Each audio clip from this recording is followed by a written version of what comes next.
የሚረባ ነገር ለማግኘት መድከም ችግር የለውም። ለማይረባ ጉዳይ ግን ጊዜና ሀብትን ማባከን የመጨረሻ ጅልነት ነው። እየተነጋገርን ያለነው ስለ እኩልነት ነው፣ ስለ አንድነት ነው፣ እኩል ስለመልማት ነው፣ እኩል ስልጣን ስለመያዝ ነው፣ እኩል የኢትዮጵያን ታሪክ ስለማሳየት ነው። ይሄ ብርጭቆ እኮ የኢትዮጵያ ታሪክ ገና ሲነሳ ይሄኛው ወገን ያለቅሳል፣ ይሄኛው ይስቃል። ሲቀመጥ ይሄ ያለቅሳል፣ ይሄ ይስቃል። በወንድሙ የሚስቅ በሀገሩ ታሪክ የሚያላግጥ እንዴት ነው ይበለጽጋል?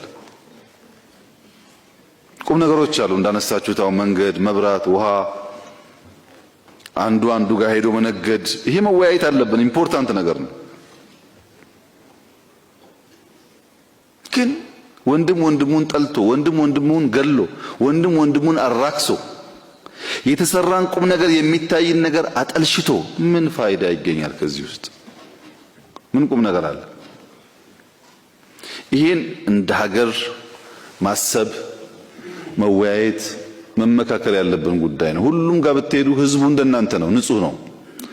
ሰላም ይፈልጋል፣ ልማት ይፈልጋል፣ መለወጥ ይፈልጋል። ግን የሆነ ቀለም እየቀቡ ስለሚያታልሉት ሰላም ፈላጊ ነኝ የሚለው ሰላም የሚያደፈርሰውን ኃይል ይደብቃል።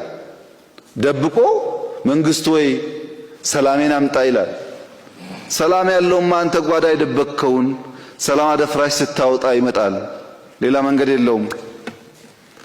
እኛ ሌላ ሀገር ወሮን ቢሆን ኖሮ ይታይ ነበር። ችግሩ ያለው ውስጣችን ነው። በማይረባ ጉዳይ ነው ጊዜያችንን ሀብታችንን የምናባክነው። በሚረባ በሚፈይድ ነገር ሀገርን በሚያለማ ነገር ላይ ብናውለው አብዛኛው ችግር ሊቀረፍ ይችላል። ጊዜያችንን በመልካም ነገር በጥሩ ነገር ብናጠፋ ይሄን መላ ኢትዮጵያ ሕዝብ ቆም ብሎ ማሰብ መጠየቅ ያለበት ይመስለኛል። ያን ካደረገ አያያዛችን መንገዳችን